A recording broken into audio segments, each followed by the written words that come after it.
It was really one of the most controversial productions, long productions of any movie ever. I mean, it went through 10 directors, 20 actors. They couldn't figure it out.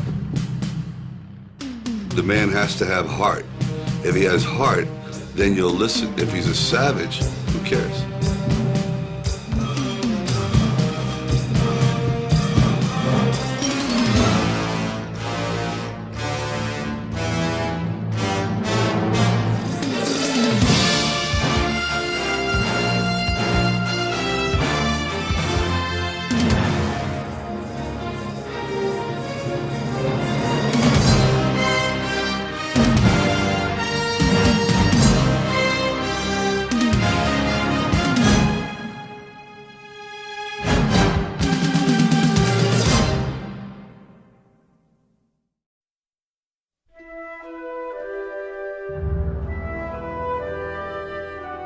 What a great movie this is. And the funny thing is, it's not the first one that I saw. I actually saw this whole series out of order. I saw the second one first, then I saw the third one, and then I saw the first one.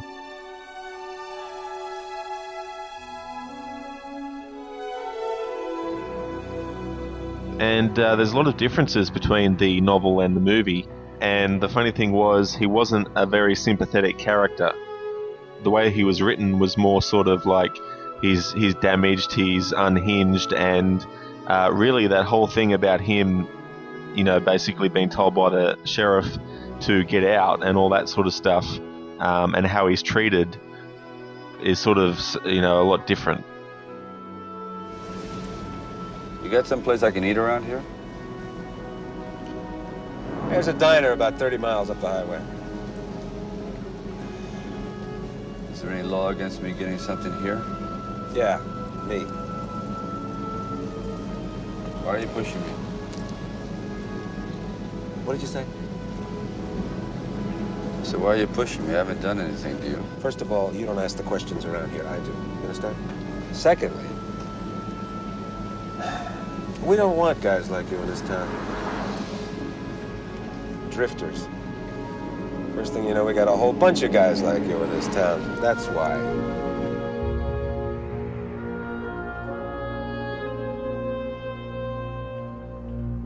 Rambo is in this situation where he's reliving a hellish nightmare. You know, he survived, but obviously he's got post-traumatic stress disorder, so, you know, that's going to be triggered when he has this bloke come up to him, of course, to just shave him. Flashes back to Vietnam when one of the Viet Cong soldiers was going to, you know, cut his chest.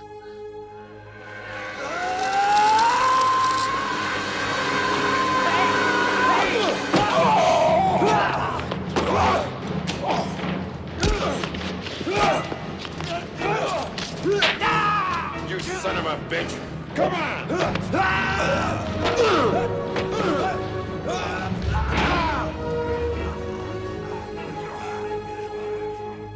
A man who was taken at 19 years old and told that your job is to protect America. We're going to train you, we're going to teach you. And what they did is they took a normal human being and turned him into a killing machine. Sent him out to kill. He did his job. And when the war was over, they said, well, you're a savage. You can't come back home. You're crazy. We don't want you anymore. And all the Americans spit on him and said, you're a baby killer. He goes, I was just fighting for my country. So he was a victim. And he was so damaged that he never recovered from it. So I think there's a sympathy there that you ask a person to do the job, he does it, and then he has a curse.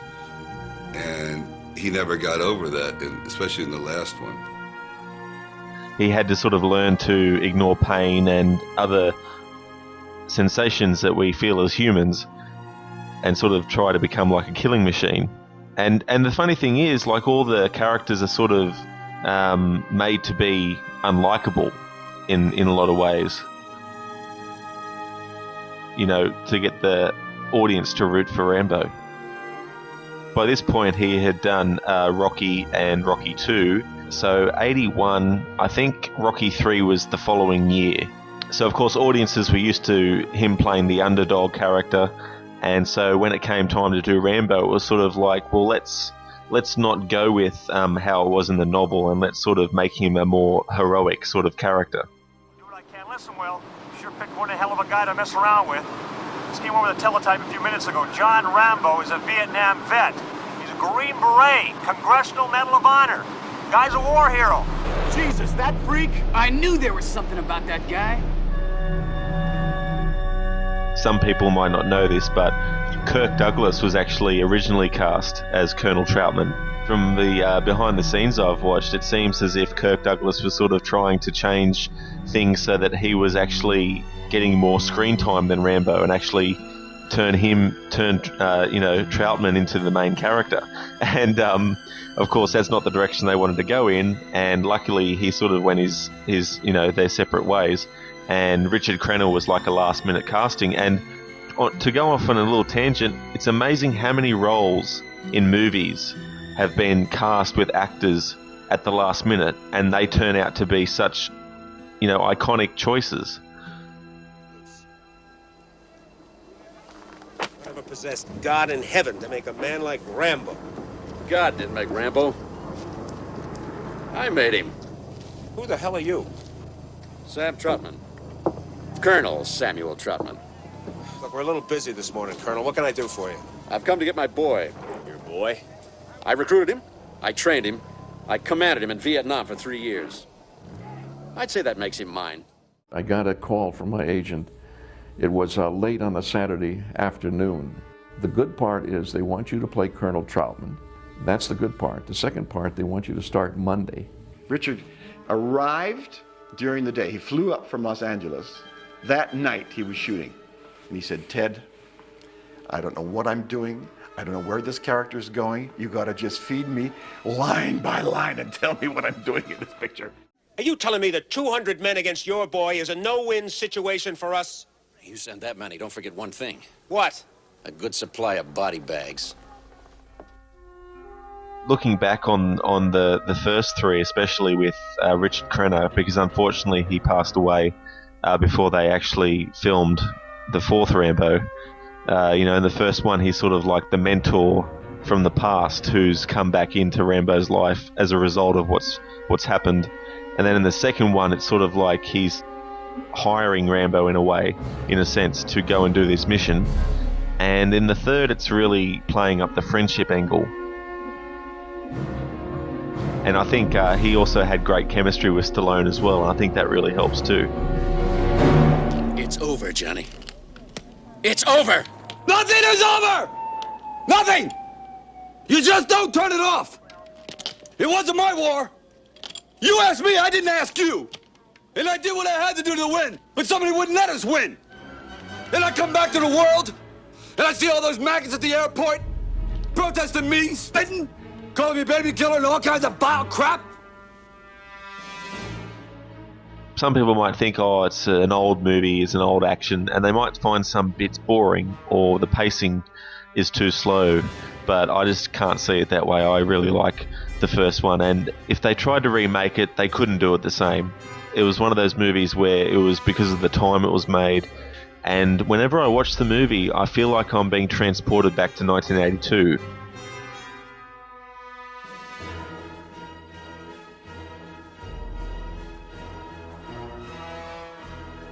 And I think that's one of the strengths of the movie, is if it can sort of make you drawn in to the whole thing. I think it's quite effective.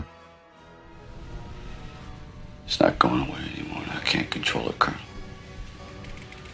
And I can't spend the rest of my life in a cell. If I gotta die, I want you to do it. Don't let them do it. You trained me. You made me. You killed me. There was quite a lot of controversy internally about how the movie should end. And I remember one famous line from Sly who told me, just remember Rocky. You can't kill Rocky. I said, it's not Rocky, it's Rambo. You never kill your hero at the end or something like that. And we had a test screening in Las Vegas with this ending. And the audience were into it. I mean, we felt immediately we had a success on our hands. You could just tell this kind of visceral reaction to the people. People were all into it. My God, they're all with him all the way. And suddenly, there was a dead silence when he got killed.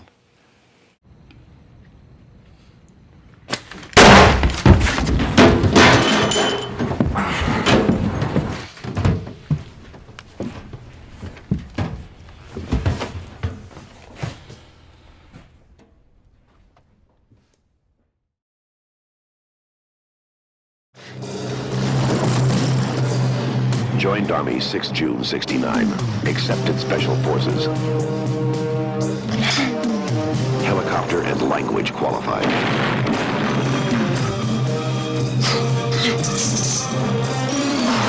Expert in light weapons and guerrilla warfare. Sylvester Stallone is back as Rambo. Rambo's the best combat vet I've ever seen. His mission, to locate American POWs in Vietnam. Think you'll find someone? POWs? Doubtful. His orders, not to engage the enemy.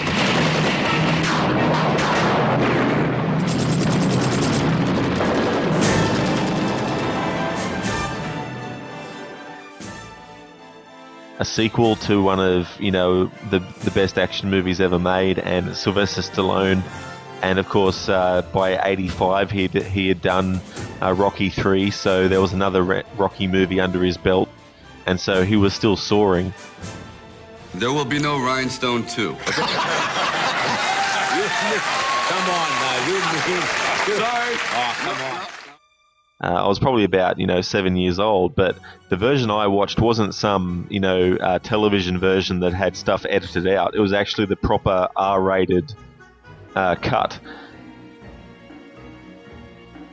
I don't really remember my reactions to the violence in the second movie as a kid at that age. I don't know, maybe I was desensitized or something, I'm not sure. But, I just sort of don't remember being shocked. So I think at the time I was just sort of like happy to see all the action stuff, I think. But in this one, of course, we actually see him killing them. It's not like he's, shooting them in the kneecaps and then just leaving them. So he's more of an action hero going around killing, and it's sort of like a man on a mission movie too. Sir, do we get to win this time? This time it's up to you. Yes, the James Cameron. And this was before Aliens. He had the Terminator, of course, and I think they had to wait for Arnold Schwarzenegger to be finished with Conan the Destroyer. And then that meant that he had some free time, so he sort of worked on Aliens, and then I think after that he worked on the script for Rambo 2. Basically, in the original draft, Rambo wasn't actually in a prison camp. He was in a psychiatric hospital. And of course, that's what Sarah Connor is put into in Terminator 2. So he took that idea he had.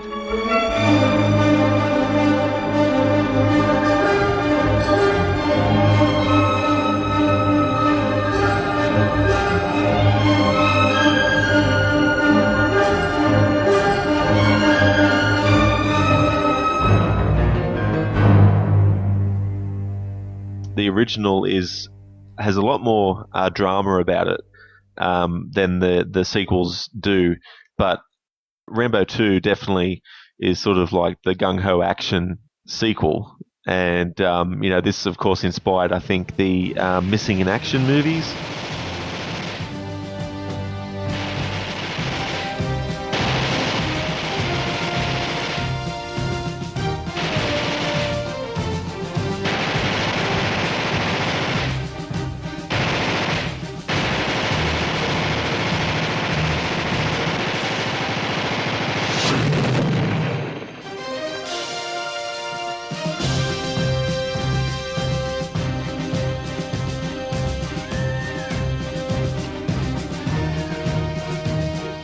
inspiration can sort of go two ways. It can sort of go basically cloning what inspired filmmakers, and then you've got the ones that are sort of like they homage it in a way.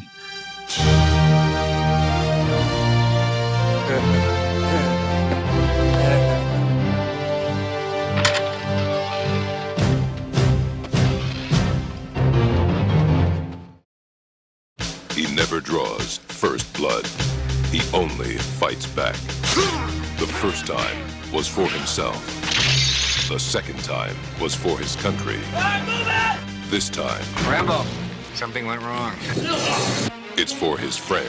Trotman was a good man, and I'm really very sorry. You're just leaving him? What do you expect us to do? Send in a Delta team? Create an international incident? What about me? By the way you look, I can see you have no experience in war, do you? Fired a few shots. That if you're captured, we'll deny any participation or even knowledge of your existence.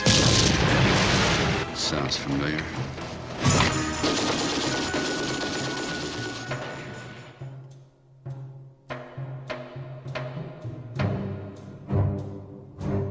And a lot of people might say, well, Rambo 3 was a letdown after 2, but I still think it's a watchable movie by, it's not unwatchable by any means, and I actually like it.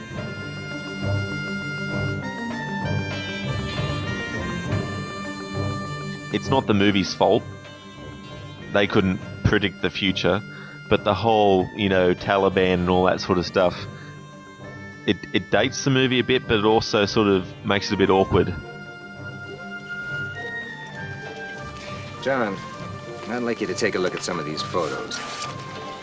I don't know how much you know about Afghanistan. Most people can't even find it on a map. But over 2 million civilians, mostly peasant farmers and their families, have been systematically slaughtered by invading Russian armies.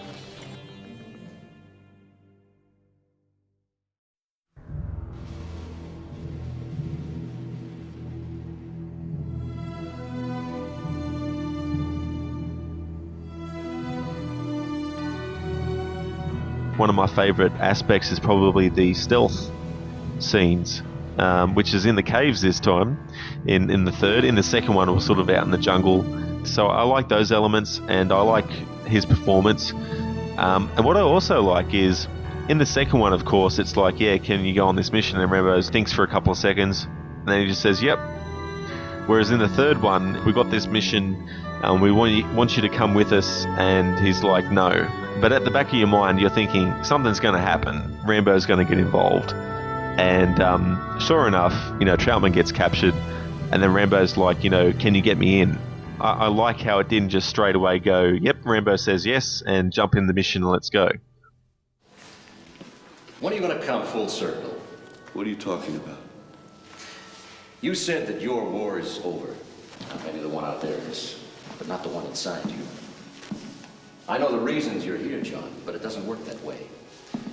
You may try, but you can't get away from what you really are.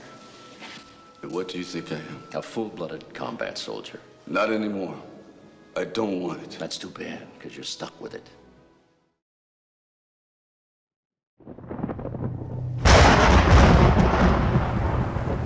Coordinator calling Raven. Come on, Raven. What am I? You made me this way. A full-blooded combat soldier. You just don't turn it off. Talk to me, Johnny.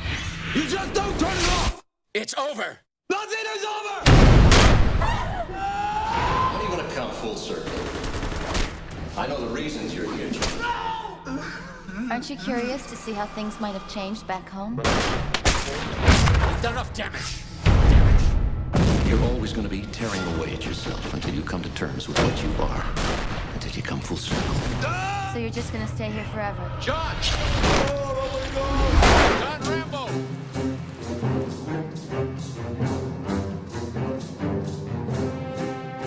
Well, the fourth one, I was open-minded to it when I saw it, and I really liked it. I still don't have many issues with it, really. The opening is just, using real footage. It's just like, remember the second and third movie, how we sort of went off on this tangent of it being, hyper-realistic? Now we're getting it back to reality a bit. But they even go a bit further because this one is much more realistic than the first one ever was. Burma is the kind of place Rambo would go. I wanted Rambo to be living in a modern hell. And for some reason, I think he belongs in the jungle. It reminded him of Vietnam. Vietnam was a very important part of his life, so he's comfortable there. So this is where he was going to go to live and die.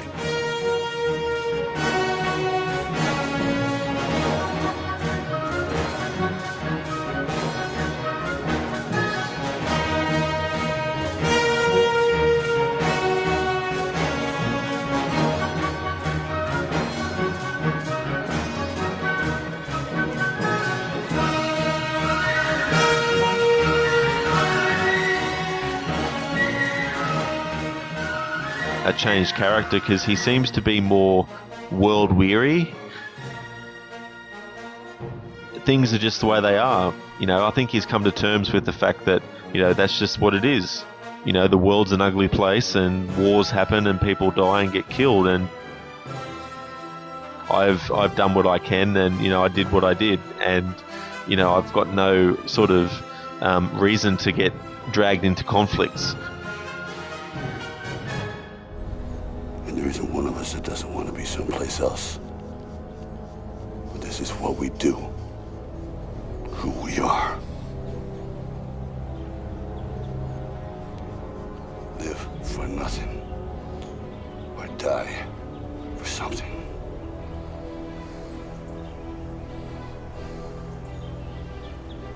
Your call. He also had a whole different approach to the body type that Rambo had in this movie, because as we've seen, obviously after this and after Rocky Balboa, when he did Expendables and Bullet in the Head, he was ripped. But in Rambo here, he's sort of like, I guess stocky is not the right word, but he's sort of built differently to what he was when he was younger and to what other characters that Stallone ended up playing after these movies.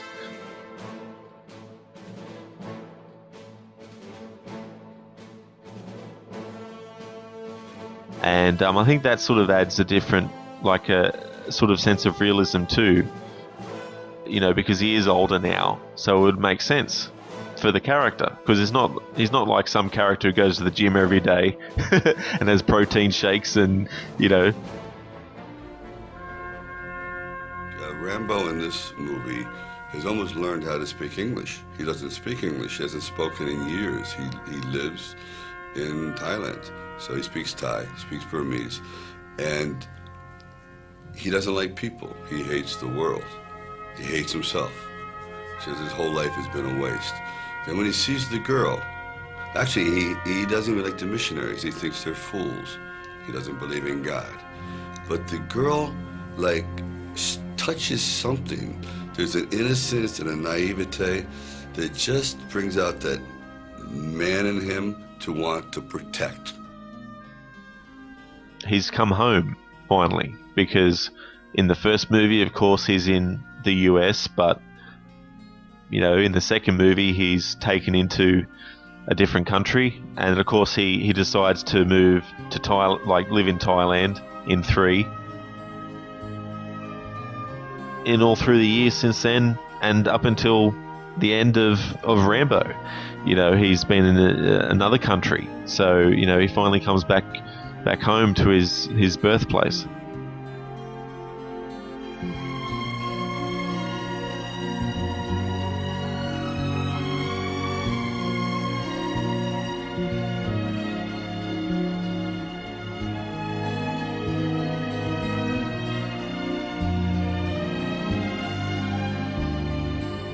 And you wound up playing Rambo in 4 different movies. There was a lot of talk that you were going to do a 5th. I don't think you're doing that now. No, I think it's not. Yeah. You don't want to? Nah, I'm going to do I think Rambo should fight ISIS.